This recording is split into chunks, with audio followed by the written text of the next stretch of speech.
사도행전 1장 1절에서부터 11절, 부활 이후부터 시작해서 오순절 성령이 강림하시기 전까지의 얘기거든요.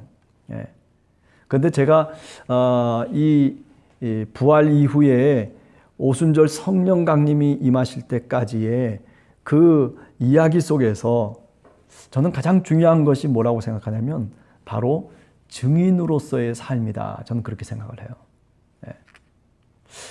사실 공관복음서를 보면 예수님이 살아계셨을 때 예수님의 12제자가 있었잖아요. 그들이 사도라고 하는 호칭을 붙여주셨거든요. 또 뿐만 아니라 주님의 제자들이 주님을 따랐던 많은 무리들을 어떻게 이야기하고 있냐면 주님의 제자들이라고 얘기하고 있거든요. 그러니까 예수님이 지상에서 부활 이전에 살아계셨을 때에 주님과 함께 했었던 수많은 제자들의 이야기들을 우리는 잘 알고 있습니다. 그렇죠? 그 제자들이 어땠습니까? 예수님의 수제자인 베드로라든지 또는 야고보와 요한이라든지 뭐 등등의 많은 제자들이 있었지만은 그러나 주님이 말씀하신 하나님 나라의 일을 제대로 이해하고 깨닫지를 못했다는 거죠. 그러니까 사실 어떻게 보면 제자라고 하는 그 명칭이 그렇게 썩 좋은 명칭이 아니에요. 물론 교회 시대 속에서 사도라고 하는 그런 명칭을 그 12명의 제자들에게 특별하게 붙여주어서 그래서 그들을 좀 더 격식 있게 우리가 대하고 또 그들을 존경하는 마음이 분명히 있지만은 그러나 사실 예수님이 살아계시는 삶 속에서 보면 그 12명의 제자들이 뭐 특별한 사람들이 아니었단 말이죠. 우리와 똑같은 그런 사람들이 있어요. 근데 중요한 것은 뭐냐면 그 사람들이 이제 성령이 임하시고 난 다음에 부활하신 그리스도를 만나고 난 다음에 그들이 어떻게 변했느냐라고 하는 것이 중요한 거죠. 그죠?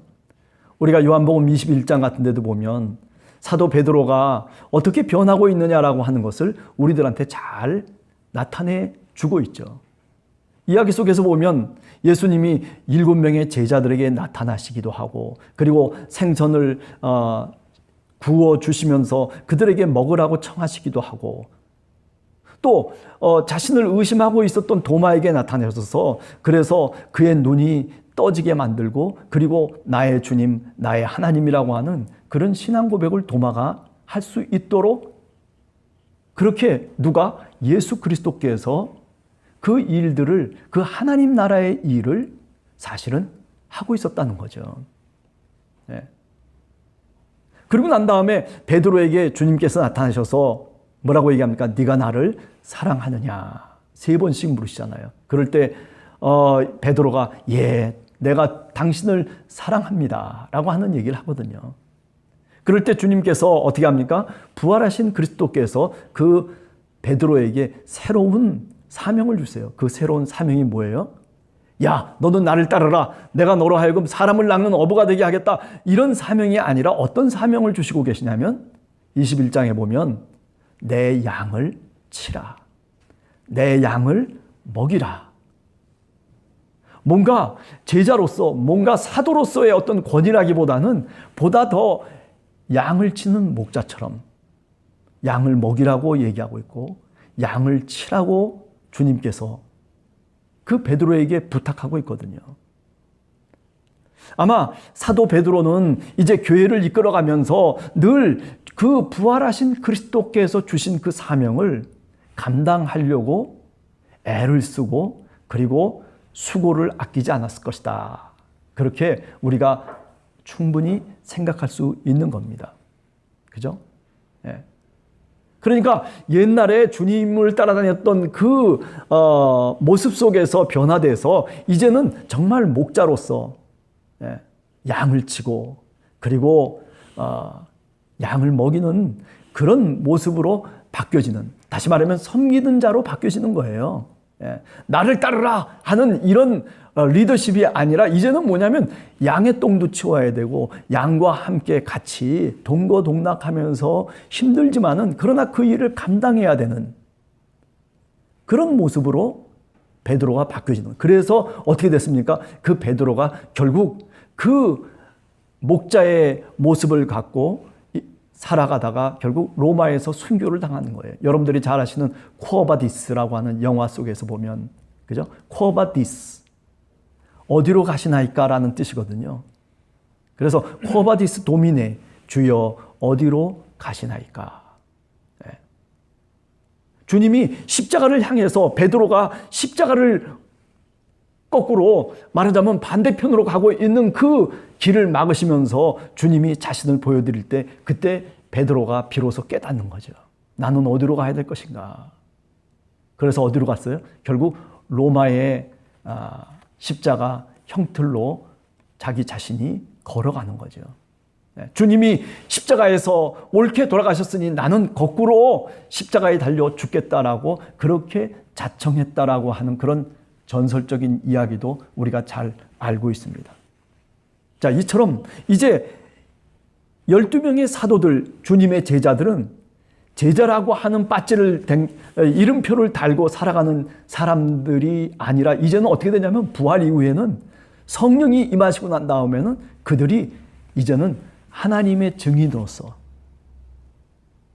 예수의 증인으로서, 하나님 나라의 일꾼으로서 이름표를 달고, 그리고 그들이 이제 신앙의 삶을, 신앙의 여정을 걷기 시작한다라고 하는 거죠. 이게 변화된, 사도들이 변화되고 제자들이 변화된 모습이에요. 하나님의 일꾼, 하나님 나라의 일을 선포하면서, 설교하면서 말씀대로 많은 양들을 먹이며 치며 살아갈 그 모습들이 이제 그들의 모습이 되어버리고, 그리고 그들이 그렇게 변화됐다라고 하는 거죠. 그게 바로 뭐냐면 증인으로서의 삶인 것입니다. 그래서 오늘 밴드에 보시면은 사도행전 1장 1절에서부터 11절에 부활 이후 증인으로 이렇게 제목을 정해놨어요. 자, 그리고 첫 번째 우리가 사도행전 1장 1절에서부터 5절을 보면 약속한 것을 기다리라. 누가 하신 말씀이에요? 부활하신 주님께서 제자들에게 하신 말씀이에요. 약속하신 것을 기다리라. 우리가 오늘 사도행전 1장 1절에서부터 2절, 3절, 4절을 읽어가다 보면 제일 먼저 쓴 글, 이게 사도행전을 누가 썼어요? 그렇죠. 저자는 누가예요. 누가. 루가는 어떤 사람이냐면 우리가 보통 의사 루가라고 그렇게 얘기하잖아요. 근데 그 의사 루가는 누구와 함께 동행했던 사람이냐면, 누구와 함께 동행했죠? 사도 바울과 함께 동행했던 사람이에요. 사도 바울과. 그래서 사도 바울이 선교 여행을 할 때 그 옆에서 그 선교 여행했던 일지를 썼을 것이다라고까지 그렇게 보통 이야기들을 합니다. 그래서 사도행전의 저자는 바로 누구냐면 루가라고 하는 사도 바울의 동역자이면서 동시에 사도 바울의 제자라고 그렇게까지 얘기할 수 있는 거죠.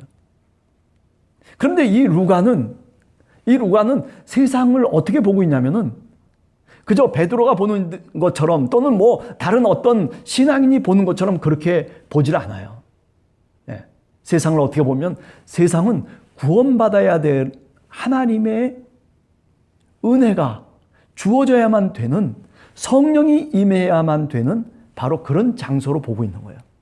저주받은 장소가 아니라 이 세상이라고 하는 것은 하나님의 성령을 통해서 변화되어지고, 그리고 하나님의 복음 증거를 통해서 한 사람 한 사람 새롭게 주님의 역사를 이루어가는 바로 그 시간 속에 있는 장소가 세상이라고 생각을 한 거예요. 그래서 예수 그리스도를 믿는 사람들은 증인으로서, 이제 예수 그리스도께서 하늘로 올리우신 다음에 성령이 임하고 난 그 이후에는 주님의 제자들이 이제 주님의 증인으로서, 무슨 증인이에요? 예수 그리스도가 이 땅에서 말씀하시고, 그리고 예수 그리스도가 제자들에게 가르쳐 주시고, 예수 그리스도가 십자가를 지고 어떻게 그 구원의 사역을 감당했는지 그것을 증언하는 증거자로서 신앙인들은 살아야 된다는 거. 어디서? 이 세상 속에서. 그런 관점에서 말하자면 누가복음이나 또는 사도행전을 쓰고 있는 거예요. 자, 그래서 오늘 성경 말씀을 읽어보면 데오빌로요. 이제 뭐 데오빌로라고 하는 사람이 누구인지에 대해서는 우리가 잘 몰라요. 그러나 데오필로라고 하는 이 말의 뜻은 뭐냐면 하나님을 사랑하는 자라고 하는 뜻이에요. 하나님을 사랑하는 자. 네. 그러니까 그 사람이 지위가 높은 사람이었는지 아니면은 뭐 가상의 인물이었는지 우리가 잘 알 수는 없지만은, 그러나 중요한 것은 뭐냐면 이 누가복음과 사도행전을 누구에게 지금 읽혀주고 싶냐면은 바로 데오필로, 하나님을 사랑하는 사람들에게 이 말씀을 읽혀주고 싶다라고 하는 것, 그런 간절한 목적하에서 바로 사도행전을 쓰고 있는 거예요. 그래서 1절에 보면 데오필로요, 내가 먼저 쓴 글에는, 다시 말하면 누가복음에서는 무릇 예수께서 행하시며 가르치시기를 시작하신 그때부터, 그죠? 예수님이 어떻게 행하시고 어떻게 가르치셨고 그리고 어떻게 사셨는지 그 모양과 그 내용으로부터 시작해서, 두 번째는 뭐예요? 그가 택하신 사도들에게 성령으로 명하시고 승천하신 날까지의 일을 내가 누가복음에서 기록하였노라. 네. 근데 여기 재미난 게 있어요. 뭐가 있냐면은 사도들에게 성령으로 명하셨다는 거예요. 아니 뭐 어디 그런 얘기가 있습니까? 우리가 누가복음을 읽어보면 무슨 뭐 성령으로 주님께서 명하셔가지고 그래가지고 가르치시고 뭐 이런 일은 없어요, 사실은요. 근데 누가복음을 쓴 누가는 어떻게 생각을 하냐면 하나님이 성령으로 충만하게 예수 그리스도 가운데 역사하셨다는 거예요. 그래서 예수님이 이 땅에서 말씀하시고 예수님이 명하시고 가르치신 그 모든 것들은 다 뭐냐면 뭐예요? 성령이 하시는 일이었었다는 거예요. 예. 하나님의 영이 나사렛 예수 가운데 함께 하셔서, 그래서 그 성령이 하나님의 나라의 일을 가르쳐 주시고 말씀하시고, 그 성령이 하나님의 영이 예수와 동행하시면서, 그러면서 제자들을 하나님의 백성으로 교육시키고 그리고 그 일을 감당하게 주님이 이끌어 가셨다라고 하는 것을 얘기하고 있는 거죠. 그래서 승천하신 날까지의 일을 이야기했다라고 그렇게 이야기하고 있어요. 그리고 난 다음에 이 내가 먼저 쓴 글, 여기에서 중요한 사람들은 누구냐면 바로 12명의 제자들과 그 제자들에게 붙여진 사도라고 하는 명칭이죠. 예. 주님의 아주 지근거리에서 주님과 함께 같이, 그죠? 동행했던 사람들이에요. 근데 이 사람들이 만약에 우리가 사도행전이 없다면 어떻게 되겠어요? 사도행전이 없다면요, 사실은 이 사람들은 다 사라져버리고 없을 사람이에요. 생각해 보세요. 그죠? 사도행전이 만약에 없다면 베드로라고 하는 사람도 어떤 사람인지 잘 모를 거예요. 그냥 우리는 마지막에 예수님을 부인하고 그리고 예수님에게 이런 명령을 받았다라고 하는 정도까지만 알고 사도행전이 만약에 없다고 생각하면 어떻게 되겠어요? 그러면은 이 12명의 제자들은요, 우리가 명단도 제대로 잘 모르고 그 사람이 어떤 일을 했고 어떤 말하자면 하나님의 사역들을 감당했는지에 대해서 우리가 아무것도 모를 거예요. 그런데 사도행전을 통해서 그 사람들이 살아나기 시작하는 거예요. 왜? 성령이 임하심으로 그들이 변화됐다는 거죠. 공간복음서에서 그렇게 별 볼 일 없었던 사람들이 그냥 사도행전만 없으면요, 그 사람들은 그냥 예수님 배반하고 뭐 예수님의 제자지만은 예수님을 다 떠나버리고 십자가의 길에서 다 예수님을 등지고 그리고 자신의 길로 떠나버린 바로 그런 사람들일 뿐이에요. 그런데 사도행전을 통해서 그런 사람들이 어떻게 성령이 임하셔서 그들이 변화됐는지, 어떻게 그 연약한 사람들이 그렇게 담대하고 강한 믿음을 갖고 교회를 이끌어가면서 하나님 나라의 일을 감당했는지, 그것을 바로 사도행전이 우리들에게 이야기하고 있는 거예요. 그러니까 이 사도행전이 얼마나 중요한 책이다라고 하는 것을 우리가 알 수가 있죠. 정말 중요한 책이에요.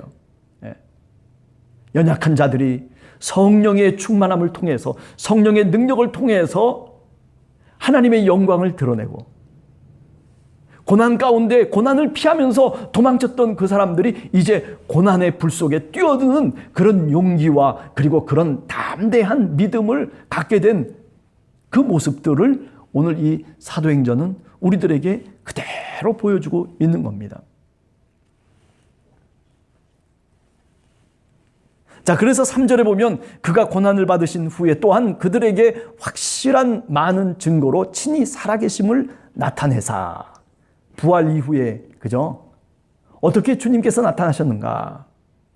고난 이후에 살아계심을 나타냈다는 거죠. 그냥 단순하게 부활을 계시하셨다, 부활을 나타내셨다라고 하는 게 아니라 지금 뭐예요? 살아계심을, 이게 중요한 말이에요, 사실은요. 하나님은 어떤 하나님이에요? 그냥 단순하게 죽었다가 다시 부활하시는 하나님이십니다 라고만 얘기하면 그것은 사실은 50점이에요. 그러면 어떻게 얘기해야 돼요? 부활하셔서 당신이 살아계심을 제자들에게 보여주신, 다시 말하면 살아계신 하나님으로서 나타나고 있다는 거죠. 부활하셔서 그래가지고 하늘로 올라가셨습니다, 이걸로 얘기되는 것이 아니라 이 사도행전은 우리들에게 뭐를 오늘 또 가르쳐주고 있냐면, 요한복음 21장과 더불어서 우리들에게 가르쳐주고 있는 것은 뭐냐면 부활하신 그리스도는 살아계신 자였다는 거죠. 네. 살아계신 자. 이 살아계심이라고 하는 것은 단순하게 영적인 사람, 영적인 존재였다라고 하는 것을 얘기하는 게 아니에요. 육체로 죽었다가 마치 예수님이 부활 이전에 살아계셔서 그래서 제자들과 함께 하신 것처럼 오늘 또 지금 이 살아계신 하나님, 부활 이후에도 그 하나님, 바로 그분이셨다는 거예요. 네.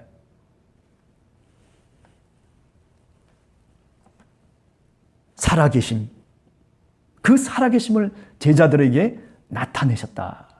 120명의 제자들에게도 나타나시고, 그리고 고린도서 15장에 보면 500명의 제자들에게도 주님께서 나타나셨다, 그렇게 얘기하죠. 네. 무엇을 나타낸 거예요? 부활을 나타낸 게 아니에요. 살아계심을 나타낸 거예요. 그렇구나, 우리가 믿는 하나님은 살아계신 하나님이시구나, 나와 연관성을 맺고 있고 내가 오늘 또 살아가는 데 있어서 살아계신 하나님이라는 거예요. 예? 부활하신 주님, 부활하면 어디로 가요? 승천해버리고 마는 거 아니에요? 그러니까 우리와는 상관없는 것이 돼버리고도 한다. 저 하늘 위로 올라가셔서 아무것도 아닌 거예요, 이제는요. 그게 아니라 오늘 여기서의 얘기는 뭐냐면, 하늘 위에 올라가시건 아니면 이 땅에 있건 바로 예수 그리스도 우리 주님은 살아계신 하나님이라는 것을 얘기하고 있는 거예요. 예. 이 살아계심이라고 하는 말의 의미의 뜻을 우리가 잘 이해해야 되는 것입니다. 그럼 며칠 동안 나타나셨어요? 40일 동안. 40일 동안 나타나셨대요. 그러니까 40일 동안 나타나셔서 그래가지고 어떤 일을 하셨느냐 하면은 하나님 나라의 일을 40일 동안 제자들을 쫓아다니면서 많은 예수 그리스도를 믿었고 예수님을 쫓아왔던 사람들을 쫓아다니면서 그러면서 그분이 하나님 나라의 일을 말씀하셨다는 거예요. 아니, 예수님이 공생애 동안 어떻게 했어요? 하나님 나라의 일을 말했잖아요. 그런데 지금 여기서 얘기하는 이제 부활 이후에 40일 동안 하나님 나라의 일을 말씀하신다라고 하는 것은 그 이전에 그 많은 무리들에게 얘기한 것과, 그죠? 전혀 다른 맥락이에요. 예. 그 이전에 많은 그 하나님 나라의 일을 주님께서 말씀하실 때에는 그 무리들과 그리고 그 제자들은요, 깨닫지 못했어요. 아니, 이쪽으로 귀를 들으면 저쪽으로 그냥 다 쏟아내버리고 마는 그런 모습들이 바로 제자들의 모습이었어요. 그런데 지금은 이 얘기는요, 40일 동안 이루어진 일이에요. 40일 동안에 그 몇 년 동안, 3년 동안 넘게 그렇게 제자들을 끌고 다니시고 그렇게 훈련을 시키셨던 그 가르침과 그 말씀. 그러나 이제 40일 동안 다시 새롭게 그들에게 말씀을 전해주시는 거예요. 하나님 나라의 일을. 그냥 그것이 하나님의 영을 통해서 하나님의 그 감동과 그 감격을 통해서 부활하신 주님이 살아계셔서 그들에게 나타나셔서 이와 같이 하나님의 일을 말씀하실 때 어떻겠어요? 지금 여기 그런 내용들이 자세히 나와 있지 않지만은 그러나 수많은 무리들이 주님을 따랐던 무리들이 어떻게 반응했을 것 같으세요? 쑥쑥 가슴 속에 와닿았을 거예요. 그죠? 여러분 생각해 보세요. 부활하신 주님이 오늘 여기 나타나셔가지고 그래가지고 우리들에게 어떤 얘기들을 하시면서 그러면서 우리들과 함께 동고동락 하신다면 우리가 그 주님이 말씀하시는 그 말씀이 정말 하나님의 말씀으로 우리 뼛속까지 그 말씀이 깊이 박힐 거예요. 아, 나는 이제 주님을 위해서 죽어줘도 좋다. 그래서 어떻게 된 거예요? 그래서 주님의 제자들이 그래요. 죽어도 좋다. 그리고 주님이 승천하신 다음에 성령이 그들에게 임하셔서 그래서 성령으로 예수 그리스도가 우리들 마음속에 우리들의 영혼 속에 임재하신 거죠. 그래서 그들은 오순절 이후에 주님을 위해서 복음을 전하고 하나님 나라의 일을 말씀하고 그리고 그들은 저 화영장에 또는 저 십자가 형틀에 달려서 순교를 했던 겁니다.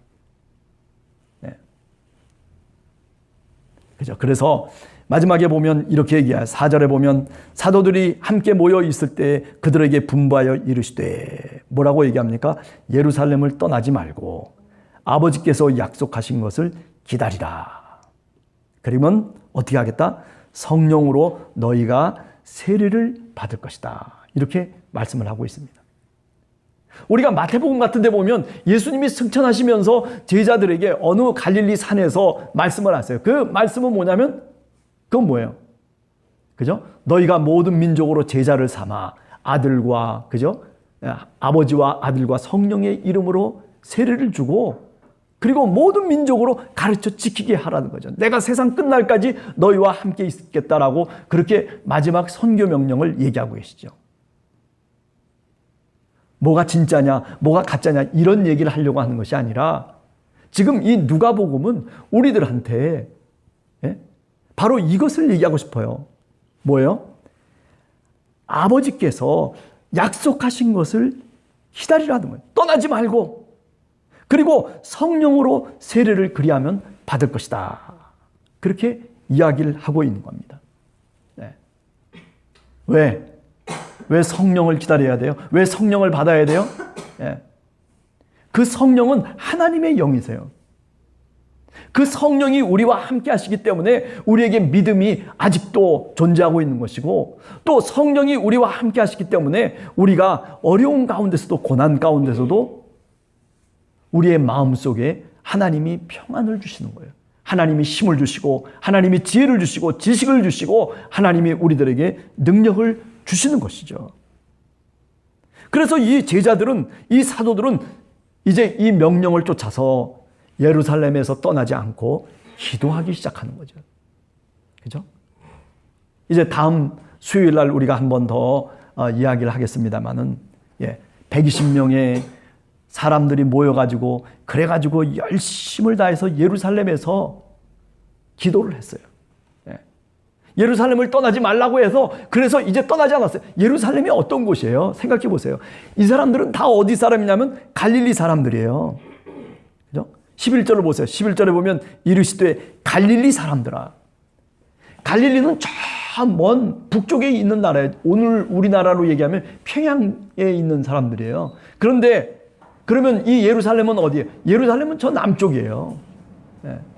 그러니까 멀리 떨어져 있어요. 그럼에도 불구하고 어때요? 그 갈릴리 사람들이 지금 예루살렘에 모여 있는 거예요.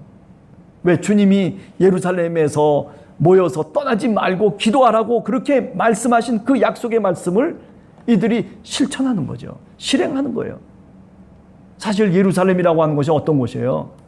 예수님이 십자가에 죽으신 곳이고 예수님이 고난받으신 곳이고 예수님이 적대자들이 사실은 그 모든 권력과 그리고 그 예루살렘 성전을 차지하고 있잖아요. 위험한 곳이에요. 이곳에서 지금 또 예수를 전하면 어쩌면 감옥에 가고 어쩌면 쇠고랑이를 차고 어쩌면 돌에 맞아 죽을 수도 있는 그런 위기 속에 있는 곳이 바로 이 예루살렘이에요. 그런데 어떻게 했어요? 주님께서 예루살렘을 떠나지 말라고 얘기하시고 그 명령을 그대로 지킨 거예요. 이제는요. 옛날 같으면 어땠어요? 다들 뿔뿔이 흩어져 버렸잖아요. 너 갈릴리 사람이지? 그랬더니 베드로가 어떻게 해요? 나 아닙니다 하고 도망치잖아요. 네? 마가복음에 보면 또 한 청년이 혼이불을 뒤집어 쓴 채 그저 불이 나게 그냥 예수님이 십자가에 달리기 전에 이거 재판을 받고 막 어려움을 당하니까 그냥 막 도망쳐 버렸어요. 제자들이 다 그렇게 도망가 버렸어요. 그러나 지금은 이렇게 변한 거예요. 부활하신 그리스도를 만나고 난 다음에 성령이 그들 속에 감동하시고 감화시키시는 그 속에서 그들은 이제 담대함을 얻게 돼요. 예루살렘을 떠나지 않습니다. 왜? 부활하신 주님을 통해서 40일 동안 하나님 나라의 일을 그들이 들었기 때문이에요. 믿음이 생겼어요. 이제는 담대함이 생겼어요. 그래서 예루살렘을 떠나지 않고 그리고 기도하기 시작한 거예요. 예. 그죠? 그래서 결국에는 오순절날 나중에 이제 15절 저기 2장 1절 이하에 넘어가 보면 이제 오순절날이 이름으로 인해서 결국 성령을 그들이 받게 되는 거죠. 성령이 임하기 시작하는 거죠. 성령으로 세례를 받을 것이다 라고 하는 이 말씀이 그대로 2장 1절 이하에 보면 그들이 정말 성령으로 세례를 받게 되는 것이죠. 네. 자, 이러면서 오늘 생각할 수 있는 것이 뭐냐면은 아버지께서 약속하신 것을 기다리라. 그 약속하신 것이 뭐냐면요. 성령입니다. 성령. 성령이 임하시기를 기다리라. 다른 짓 하지 말라는 거예요. 괜히 뭐 쓸데없는 얘기하지 말고 뭐 괜히 내가 이 짓하고 저 짓하고 내가 어떻게 쓰는지 이거 어떻게 하려고 하지 말고 그냥 가만히 앉아서 예? 기도하면서 약속하신 것을 기다리라. 예? 우리가 어떤 때는요 믿음 생활하다 보면 이게 참 좋은 방법일 때가 있어요. 예. 안 되면 그냥 기도해 버리는 거예요. 안 되면 그냥 주님께 매달리고 주님 어떻게 하시겠습니까? 하고 주님의 응답을 기다리기 때문에 그냥 그대로 그냥 주저앉아서 주님께 도움을 청하는 거예요. 예? 제일 무식한 방법이라고 보통 얘기합니다. 그러나 하나님의 무식함이 우리들의 그 뛰어난 지혜보다도 낫다라고 얘기를 해요. 예. 그죠? 어떤 때는요, 우리가 이렇게 살아야 될 때가 있고, 이렇게 믿음을 갖고 기다려야 될 때가 있는 거예요. 그런데 우리는 기다리기가 힘들어요. 조금만 하면은 그냥 마음이 요동을 치고, 마음이 흔들리고, 그래가지고 어떻게 할 바를 몰라요. 그게 사실은 우리들의 모습이거든요. 그러나 오늘 주님의 천사가 얘기를 합니다. 약속하신 것을 기다려라. 네. 아마 예수님을 쫓아다녔을 때의 그 제자들 같으면요 기다리지 못했을 거예요. 그런데 이제 부활하신 그리스도가 40일 동안 그들에게 하나님의 일을 말씀하시고 하나님 나라의 일을 그들에게 말씀하신 그 말씀을 분명히 믿음으로 받아들였기 때문에 이제는 어떻게 해요? 이제는 정말 기다릴 수 있는 사람이 된 것이죠. 누가 그러더라고요. 믿음이라고 하는 것은 기다리는 것이다. 네. 그렇죠? 하나님이 하나님의 뜻이 이루어질 때까지 우리가 기도하면서 기다리는 것이다. 네. 물론 그런 얘기도 하더라고요. 기다린다고만 그냥 가만히 넋놓고 있으면 누가 사과가 떨어지냐고. 맞아요. 그 말도 맞는 얘기예요. 또 우리가 해야 될 것이 있겠죠. 그럼에도 불구하고 우리의 마음의 중심은 어디에 있었냐면 기다림에 있는 거예요. 네. 자, 그 다음에 마지막 두 번째 자료를 보시면은 6절에서부터 11절까지의 말씀입니다. 갈릴리 사람들아 어찌 서서 하늘만 쳐다보느냐. 예. 마지막 11절에 보면 갈릴리 사람들아 어찌하여 서서 하늘을 쳐다보느냐. 네.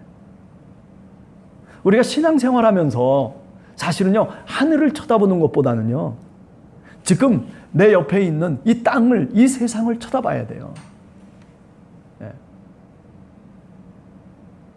하늘만 쳐다보면서 살아가는 삶이 아니라 어떻게 해요? 믿음을 가진 사람은 이제 그 믿음을 통해서 이 세상 속에서 우리가 해야 될, 하나님이 우리에게 맡겨주신 사명을 이 땅 위에서 우리가 감당하며 살아가는 거죠.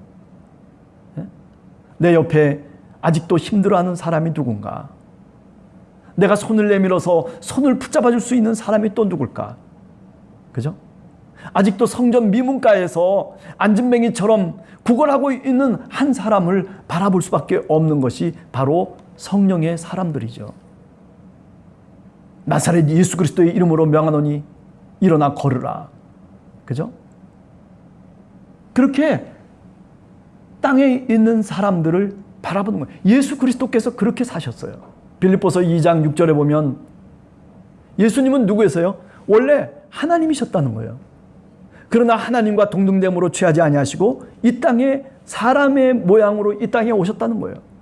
그래서 종의 형체로 그저 별 볼 일 없는 주인이 행세하기 위해서 이 땅에 오신 것이 아니라 그저 남을 섬기고 그리고 종의 모습으로 이 땅에 오신 예수 그리스도. 그죠? 고난의 길을 가시고 십자가의 길을 가시고 남을 섬기면서 내가 이 땅에 온 것은 다른 목적이 아니다. 마가복음 우리가 10장 45절 같은 데 보면 뭐라고 얘기하고 있습니까? 그죠? 내가 다른 사람들을 위해서 대속물로 그리고 내가 섬김을 받기 위해서가 아니라 내가 섬기기 위해서 이 땅에 왔다. 그런 말씀을 하시거든요. 네. 오늘 이 갈릴리 사람들아 어찌 서서 하늘을 쳐다보느냐, 하늘만 쳐다보느냐라고 하는 그런 의미겠죠. 네. 이제 해야 될 일들이 있는 거예요. 예수 그리스도를 믿으면 하늘만 쳐다보고 있는 것이 아니라 이제는 다시 해야 될 일이 있기 때문에 이제 다시 내가 저 땅 밑에 있는 세상으로 다시 내려가는 거예요. 예수님이 변화산에서 그잖아요. 변화되어졌을 때 그때 엘리야, 모세, 예수님 다 변화돼서 그거를 바라보던 시몬 베드로가 뭐라고 얘기해? 아 주님 여기가 좋사오니 여기서 초막을 짓고 초막셋을 짓고 우리가 살았으면 되게 좋겠습니다. 뭐 이런 얘기 저런 얘기 할 때 주님께서 그를 나무라시잖아요. 주님이 변화산에서 그 변화된 모습을 겪으면서 그러며 다시 어디로 내려와요? 다시 동네로 다시 내려오잖아요. 산에서 다시 내려와요. 내려오니까 그 산의 모습이 어때요? 이 내려온 동네의 모습은 귀신 들린 사람들이 괴로워하고 병든 자가 괴로워하고 지금 이 세상은 이 땅은 그런 모습으로 되어져 있는 거예요. 그래서 주님이 내려오셔가지고 변화산에서 내려왔을 때 그럴 때 제자들이 그 귀신을 쫓아낸다고 난리를 쳤는데 못 쫓아낸 거예요. 그래서 주님께 부탁을 하잖아요. 그럴 때 주님께서 믿음이 없는 세대예요. 어찌하여 믿음이 없느냐. 그렇게 나무라시면서 그러면서 주님이 그 귀신 들린 자를 쫓아내 주시잖아요. 그 병자를 고쳐주시잖아요.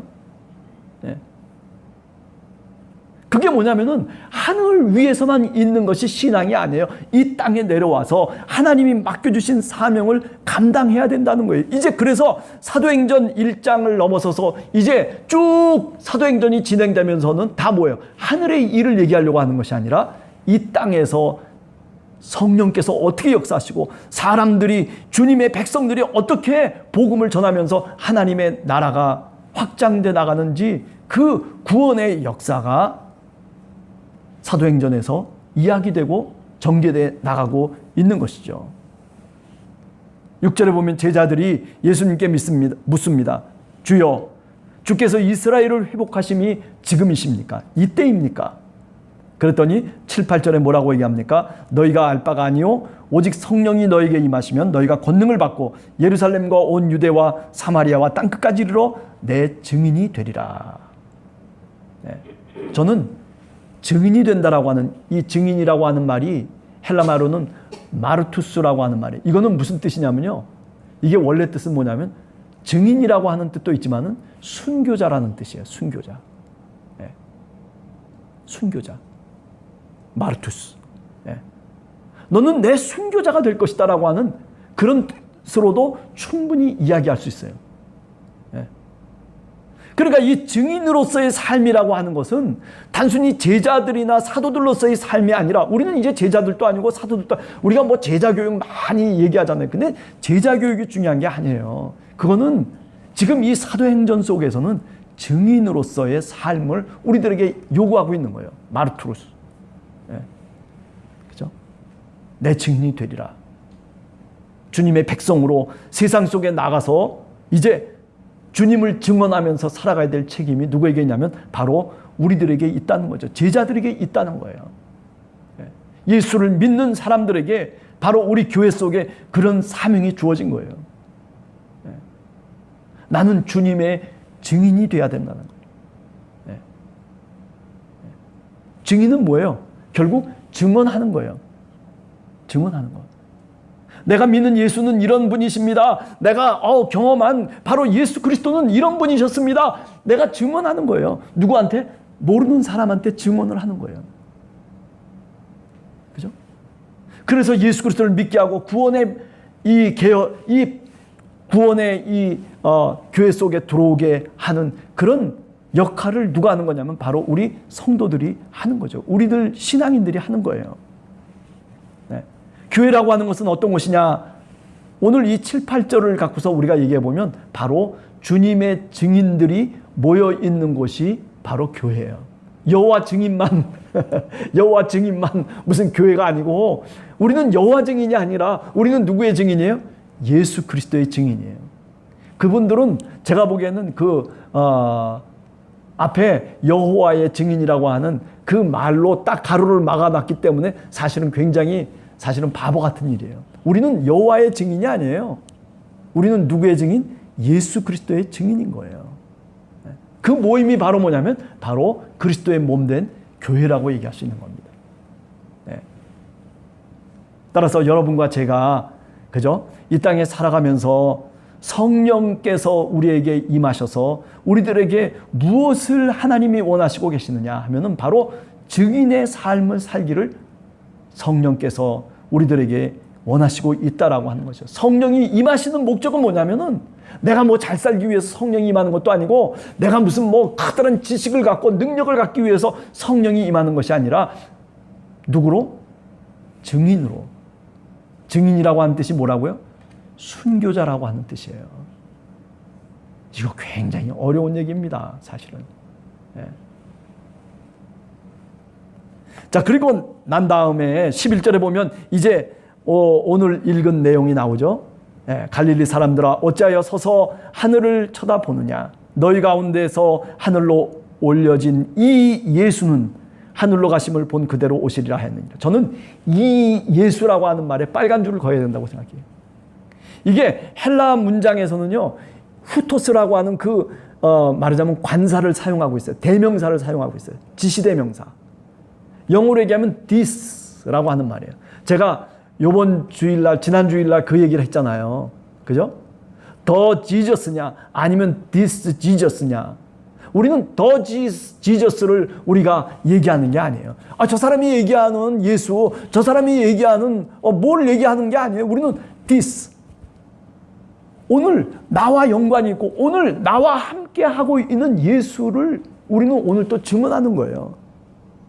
저 사람이 얘기하고 있는, 성경이 얘기하고 있는 걸 얘기하는 게 아니라 this Jesus.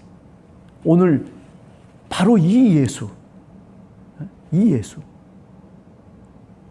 이 예수.